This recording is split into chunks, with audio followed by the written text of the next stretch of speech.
Good afternoon, students. I am Prashant Chakravarti, your economics teacher, and today we are studying organization of data, economics chapter 5. Right? So let's begin. Classified and arranged facts speak themselves, unarranged they are as a statement. देखिए, classified अगर हम लोग करते हैं किसी भी data को हम लोग को बांट देना हो सकती है।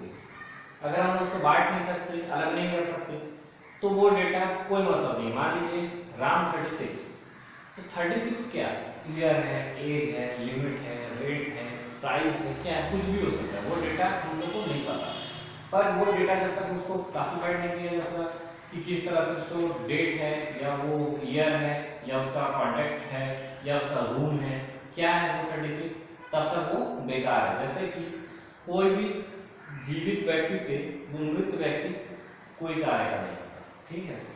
जैसे डेटा कलेक्ट करने के लिए जो हम स्टैटिकल इन्वेस्टिगेशन करते हैं, ठीक है। इन्वेस्टिगेशन करके क्या देखते हैं कि किस तरह से उसको रिऑर्गेनाइज किया जा सकता है, ठीक है, और इसको किस तरह से किसी फिगर में मतलब मेंटेन कर सकते हैं, मतलब किसी आंकड़े में डाला जा सकता है, ठीक है, आंकड़े को कंप्लीट किया जा सकता है। लिमिटेशन ह्यूमन माइंड को क्या करता है, अंडरस्टैंड करता है, अच्छे तरीके से समझ सकता है।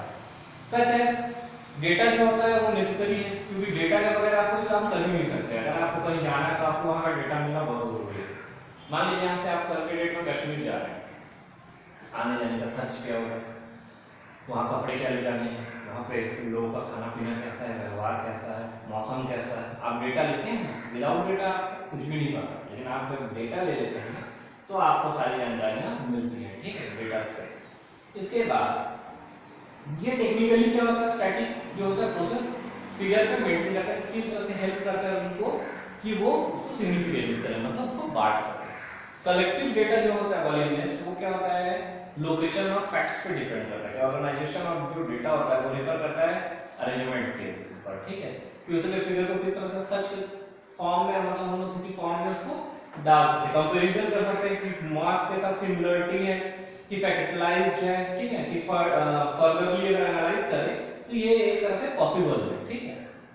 अरेंजमेंट ऑफ डेटा दो टाइप से हो सकते हैं, क्लासिफिकेशन ऑफ टेबुलेशन और एडिटिंग ऑफ डेटा। तो क्लासिफिकेशन के साथ डेटा को क्लासिफाइड करना बहुत जरूरी है कि उसके नाम को, उसके एज को, तो किसी भी चीज को, अगर ये तो एक छोटा सा है, लेकिन अगर हम लोग ऑर्गेनाइज करते हैं तो देश के, तो किसी कंट्रीज के डेटा बहुत ही अलग होंगे। वो क्या होंगे, उनको ऑर्गेनाइज करने के लिए एसेंशियल ये देखना पड़ेगा कि वो किस तरह के ऑब्जेक्ट्स रखते हैं, ठीक है। जैसे कि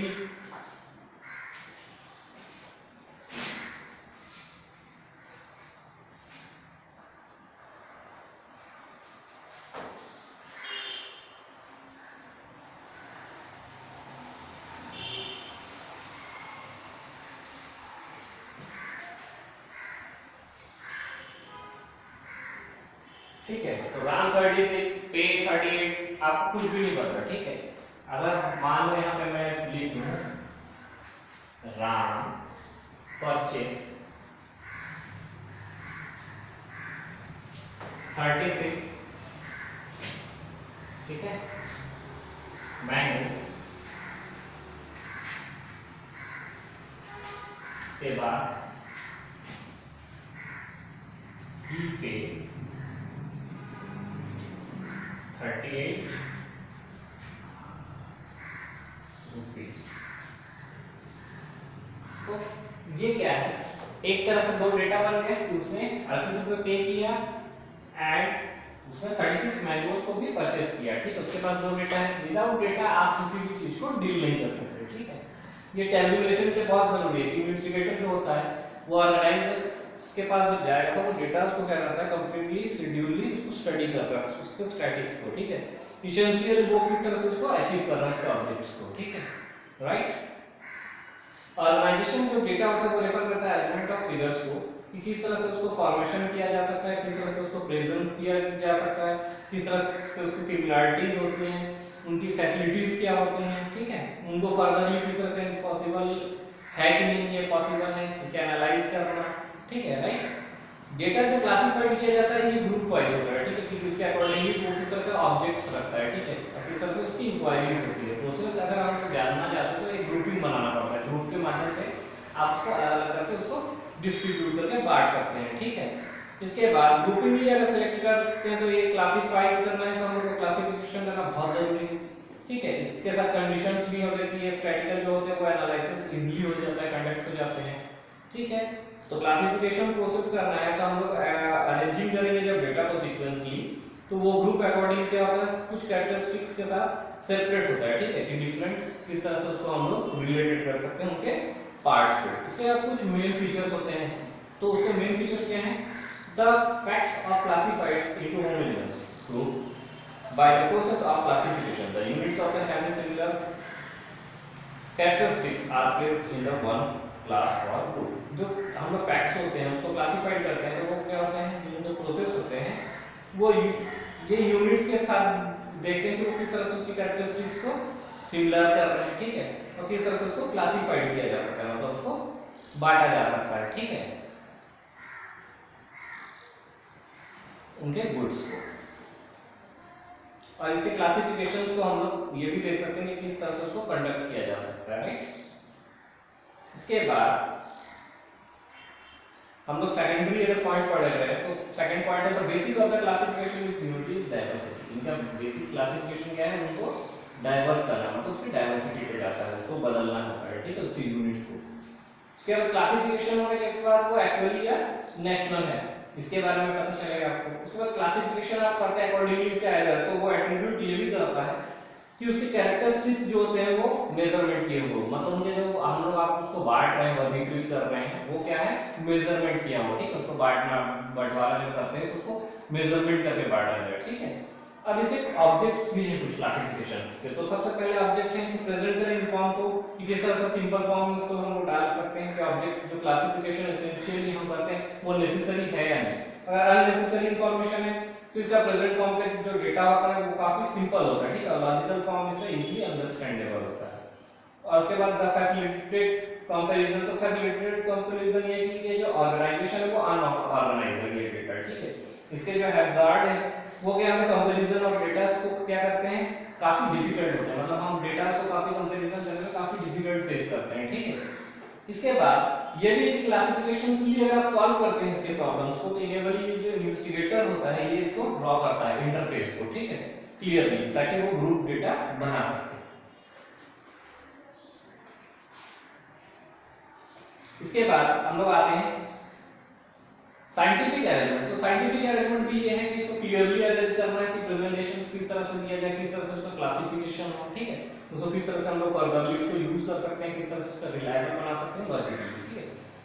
और ये भी प्रूव किया जा सकता है जो इसके प्रेजेंटेशंस होते हैं वो क्लासिफाइड करते हैं डेटा को कि किस तरह से वो कन्वेंशनली आगे जाए, क्लासिफाइड हो, ठीक है, डेटा किस तरह से प्रेजेंटेशंस दिया जा सके, थ्रू टेबल देखते हैं, ग्राफ देखते हैं, डायग्राम देखते हैं, बिकम डिफिकल्टीज को, ठीक है। कैरेक्टरिस्टिक्स पे आते हैं क्लासिफिकेशन की कुछ कुछ कैरेक्टरिस्टिक्स। तो पहले है कंप्रेसिव ऑफ डेटा, डाटा को हमेशा कंप्रेसिव होना चाहिए। कंप्रेसिव होने से क्या होता है, जो डेटा होता है उसको स्टडी करना आसान होता है, उसके बारे में पढ़ के आप आराम से कंप्रेसिवली, अगर मान लीजिए डेटा को बांट दिया गया है इस तरह से, तो आप इसको आसानी से समझ सकते हैं, अंडरस्टैंड कर सकते हैं, और इसको, लेकिन ये इंक्लूड भी है कि इसमें क्या क्लासिफिकेशन हो, ठीक है, अरेंजमेंट में ये करेक्ट नहीं है। अगर डेटा का अरेंजमेंट सही ढंग से नहीं होगा तो वो करेक्टली आपको कभी भी कोई डेटा प्योरली नहीं बताएगा, ठीक है। सेकेंडरी है क्लियर क्लासिफिकेशन, तो बांटना तो उसको मीनिंगफुली आपको बांटना है, ये नहीं कि इसको आप उठा के नाम है तो आप सीरियल नंबर पे डाल दें, ये नंबर है तो इसको उसके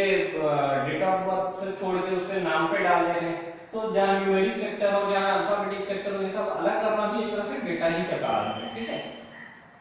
फ्लेक्सिबिलिटी बहुत जरूरी है कि वो क्या क्लासिफिकेशन अडॉप्ट करता है, किस तरह से उसके कंडीशंस को इंक्वायरी करता है, उसके दिए हुए वो इंक्वायरीज को किस तरह से वो अपनाता है, और वो में भी ये भी होता है कि अपॉइंटमेंट करता है कि उनके क्लासेस जो नीड होते हैं उसको वो किस तरह से एडिट कर रहा है, ठीक है।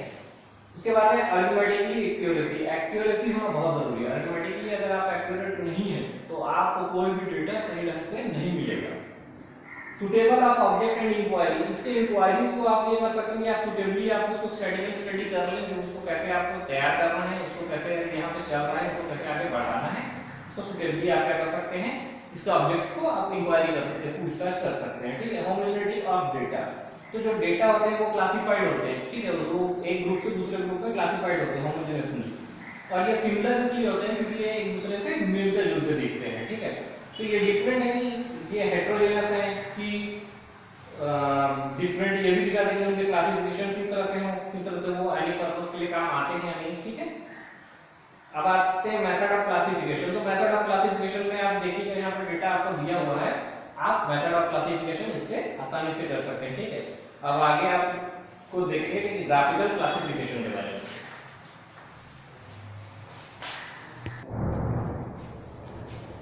तो राइट हम लोग आगे बढ़ाते हैं, ठीक है। इसमें हम लोग को आज क्या करना है, मेथड ऑफ क्लासिफिकेशन। तो देखिए क्लासिफिकेशन किस तरह से किया गया है, ग्राफिकल एक होता है, क्रोमोनिकल एक होता है, ठीक है। इसकी क्वांटिटी अलग अलग होती है। क्वांटिटीज में अगर आते हैं तो सैंपल और मैनीफोल्ड में अलग से आप जा सकते हैं, ठीक है।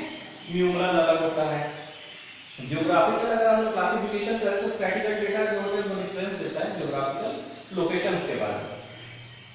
स्टेट डिस्ट्रीब्यूट होता है, सिटीज डिस्ट्रीब्यूट होते हैं, किस तरह से क्लासिफिकेशन कर सकते हैं अकॉर्डिंगली इसके एरियाज के, ठीक है। अब आते हैं कुछ प्लेसेस पे और उसके फॉर्म पे, जैसे पंजाब में 30 फॉर्म, हरियाणा में 20 फॉर्म, यूपी में 25 फॉर्म। ये सब फॉर्म्स कहाँ से आ रहे हैं, आपको एक स्टैटिकल डेटा दिखा रहे हैं, ठीक है, वहां का। इसके बाद यहाँ पे देखिए प्रोडक्शन ऑफ व्हीट भी जो है वो क्रोनोलॉजिकल है, ठीक है, कि ईयर में इतना व्हीट, इससे इतना व्हीट, मतलब टन लोग बढ़ते गए और उसके जो क्वांटिटीज है इधर व्हीट्स के देखिएगा टन्स वाइज वो बढ़ रहा है, ठीक है। अब आते हैं क्वालिटेटिव ऑफ क्लासिफिकेशन एट्रीब्यूट। तो एक होता है सिंपल क्लासिफिकेशन। सिंपल क्लासिफिकेशन में क्लासिफाइड अगर आप लोग करते हैं तो ये क्या है, डेक्ट्रोमी, मतलब ये किसी तरह से डिवाइड किया हुआ जो डेटा होता है वो बेसिक क्या होता है, एग्जिस्टिंग करता है इसके एब्सेंस को, कि उसकी क्वालिटीज किस तरह से, मेल फीमेल, एजुकेटेड अनएजुकेटेड, ठीक है, फिर एम्प्लॉयड अनएम्प्लॉयड, इसको क्या करता है वो देखिए यहाँ पर दिया हुआ कि वर्किंग किस तरह से वहां पे हो रही है। अब आते हैं मैनीफोल्ड। मैनीफोल्ड क्लासिफिकेशन वो क्लासिफिकेशन है जिसमें डेटा क्या होता है, इन्वॉल्व करता है अपने वन कैरेक्टरिस्टिक्स, अपनी एक विशेषता को रखता है, ठीक है। क्लासिफिकेशन और वो मल्टी क्लासिफिकेशन हो सकता है, ठीक है। अब आते हैं हम क्वांटिटीज ऑफ न्यूमेरिक क्लासिफिकेशन। तो न्यूमेरिक क्लासिफिकेशन मतलब देखिए जिसमें न्यूमेरिटिक ही पूरा दिया हुआ है, जैसे कि प्रॉफिट, नंबर ऑफ कंपनीज, ये सारे डेटा जो हम बनाते हैं ये एक न्यूमेरिक होता है, इसमें अल्फाबेटिक कोई भी यूज नहीं होता, ठीक है। अब आते हैं सम इंपॉर्टेंट टर्म्स पे। तो लिमिट ऑफ क्लास इंटरवल। तो क्लास इंटरवल भी देखिए एक लिमिट पे होता है, 5 मिनट से 10 मिनट। तो ऐसे यूनिट्स का भी आप एक लिमिट बना सकते हैं कि 5 to 10, ठीक है। तो आपको किसी भी चीज को काउंट करना बहुत इजी पड़ता है। इसके बाद मैग्नीट्यूड दिया हुआ है क्लासिफिकेशन को, और विड्थ पे वैल्यू दी हुई है इसकी, ठीक है। तो ये फार्मूला आप पहले भी रीड कर चुके हैं, इसको आसानी से आप देखेंगे तो आपको ये समझ में आएगा। अगर नहीं आता है तो आप इसको पूछ सकते हैं ग्रुप में पिक भेजकर, ठीक है। अब kindly classification of class interval method, ठीक है। तो ये जो पॉइंट है इसको हम लोग अब नेक्स्ट क्लास में रीड करेंगे। आज के लिए हम लोग इतना ही रीड कर रहे हैं, ठीक है। तो आप लोग के असाइनमेंट्स बहुत जल्द हम लोग आपको डिस्ट्रीब्यूट करने वाले हैं व्हाट्सएप ग्रुप पे, और आपको सबमिट करना होगा।